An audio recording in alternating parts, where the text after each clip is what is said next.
what's up guys, welcome back to another video. This is a reaction to 1970s things found in every home.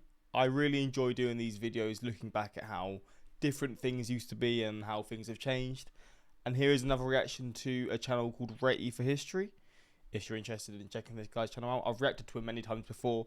Always enjoy the content, and we're here with another video that we're reacting to of his. But let's just jump into this and see some of these things or items, and I also wonder if I'll know a lot of them or if these are things that I've never heard of or whatever it is. But also for some of you born in this generation, I guess this would be like a nice throwback, nostalgia sort of trip for you to see things that you grew up with. But let's jump into this.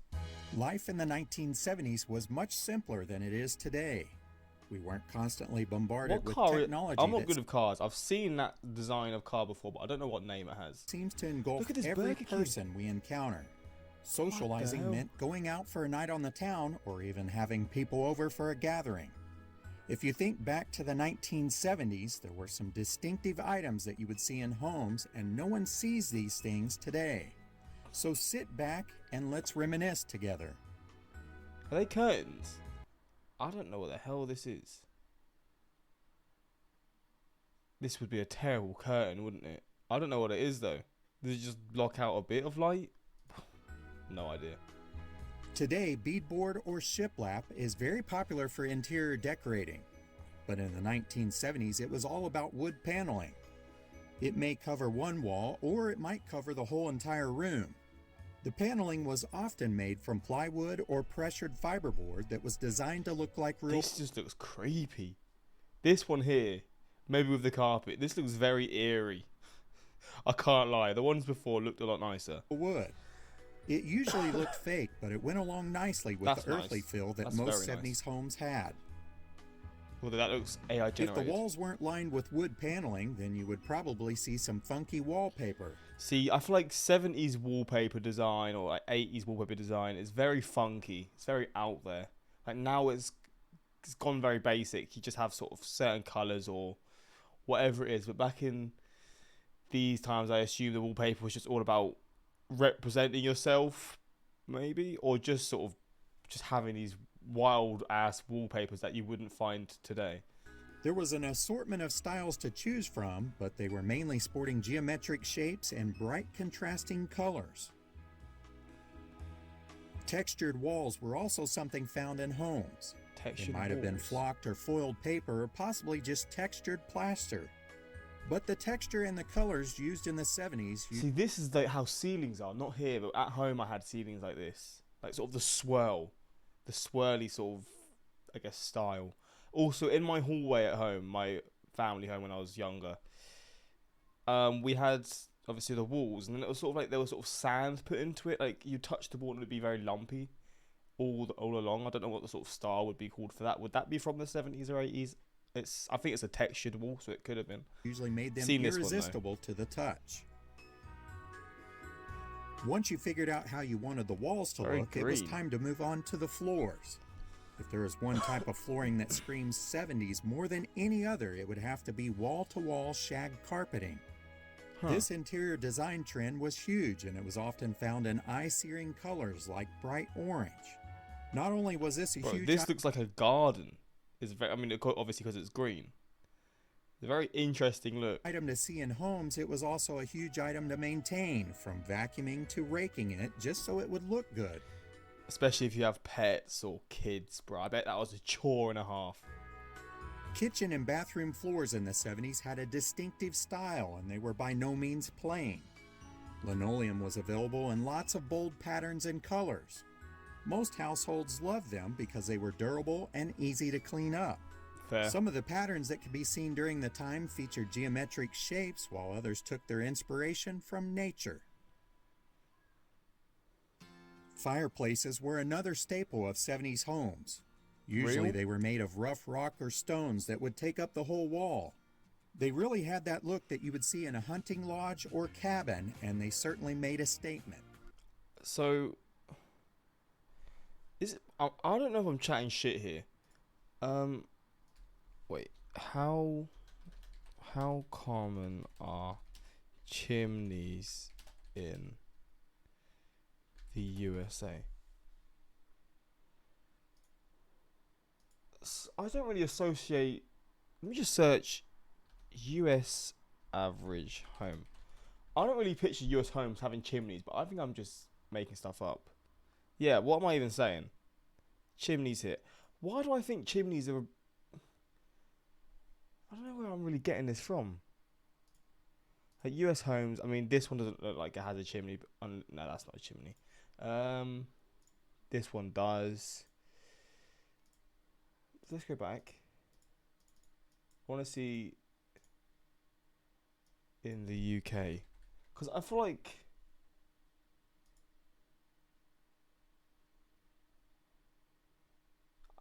British homes are known for chimneys. So I was thinking, are these fireplaces like actual fireplaces, or are they like sort of like electric fireplaces? But firstly, I don't even know if electric fireplaces were a thing 55 years ago.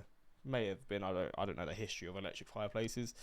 Secondly, there's literally wood here, so it would make sense that it's a real fireplace. But I just was under the assumption that chimneys weren't really a thing. But that answers my question. A thing in the US. If you didn't see stone, then it was also common to see exposed brick. This could be around a fireplace or just a plain wall of it. It was almost like people wanted that warehouse feel where they were living. You might also see these brick walls with angled ceilings.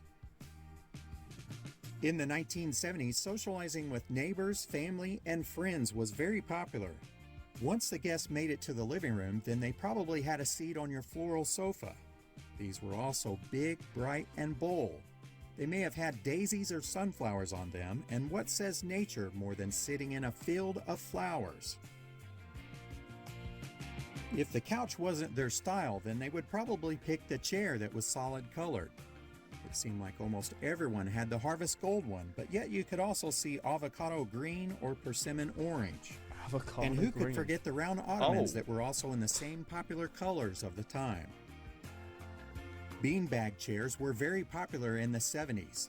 I have not seen a beanbag since I was in primary school. Beanbag chairs, though. What, would these just replace sofas, or would you have these as well as having sofas? Could be seen in living rooms, family rooms, or basements. Once you got in them, you were there to stay because they were so comfy. But these lovable beanbag chairs certainly made a mess when they split open. TVs are a common sight in living rooms of today. Bro, is this like a real living room from the past? Obviously, I guess this is just how it was because TVs were just nowhere near as common. But they're sat obviously so close to it. It's not really like a living room. It's just a little area to have your seat and your TV. This is such an interesting sort of view of how living rooms used to look. But in the 1970s, they were a staple in the decorating. They weren't flat and hung on the wall like today. These were basically wooden pieces of furniture that your living room was arranged around. Not only were these good for watching your favorite television shows, but they also had plenty of room on top for knickknacks and family photos. Speaking of televisions, TV trays were very popular. They were perfect for your home. See, they're a thing that could be useful now. I can't even lie. Like, when I eat food... Is that Ronald Reagan? I think it is. When I have food on my sofa, I'll have to just get like a cushion or two just to sort of put it obviously higher up and just, yeah, so it's closer to me to eat. These would be so perfect now. I don't really know why they're not really as common. Maybe just where I am. Maybe in the US people still use them a lot, but these shouldn't be a thing just from the 70s. These should be a thing current day. Home-cooked meal or TV dinner while you watched your favorite show. After all, you couldn't miss it. There were no VCRs or DVRs back then. Something else that you might see in living rooms were crocheted blankets. These were often made from scratchy wool, so they weren't the best for covering up while watching your favorite movie. Usually they could be found on the back of the couch or on the ottoman. Maybe your grandmother made these, or maybe mom picked up a new hobby during the winter while watching television. These crocheted blankets had all of the colors and the patterns of the time period which we loved. You can't hardly mention the 70s and not talk about macrame. This was not only... Oh, so this is the thing that I thought was a curtain at the start of the video. Macrame. Okay. Oh, macaroni. Wait, what? It's spelled macaroni, but it said macrame. Macrame. This was not only in every home, but it was also all over the house. You could see these as potted plant holders or various other wall hangings, and especially owls. Is it like wood? Pottery also seemed to be a... Not wood, but it looks kind of like... Oh, I was going to say hay. It's not hay. I don't really know what thing it is. It's thicker than wool, but not as thick as wood. I don't know why I say wood. I don't really know what this is, to be honest. But it looks interesting. Especially owls. Quite cool as well, actually. Pottery also seemed to be a staple in every home, and it really went along with the earthly theme that houses had. These may have been from someone in the house picking up a new hobby, or from the rise of ceramic artists in the decade. It was not uncommon to see ceramic lamps, vases, and more. Fringe was all over the place in the 70s. It was on vests, and it was even a hairstyle, but it could also be found in many homes. I feel like I've seen these lights before. It may have adorned the top of a doorway, but it was also frequently found on the top of curtains or on the bottom of lampshades. Apparently, people in the 1970s just enjoyed cleaning more things. There are several things that could be found in rec rooms that were unique to the 1970s. Whether you want to call them pod chairs, egg chairs, ball chairs, or globe chairs, these seats were actually quite cozy. You may have even had one in your bedroom. Funky lights were usually I've seen these before. Somewhere to be found near these chairs. These weird little lamps with colored filaments that glowed lit up the room, and everyone thought they were cool. Without them, the room would have been much more gloomy than they already were. Chrome was on every car in the 1970s, but it also found its way into the home. Chrome accents could be found on kitchen chair legs, coffee tables, appliances, and even lamps. A little bit of shine was perfectly fine. This is a very interesting looking kitchen. Damn. Dark as hell. Pyrex dishes are still available today, but they are really just plain and clear when compared to the 70s. Back then, you were proud to display your casserole dish or mixing bowl on the table. No kitchen seemed complete without the glass pendant lights that were above the table. These outrageously huge globes were super popular in the 1970s, and especially so if they were orange. Vinyl tablecloths were a must-have on kitchen and dining room tables.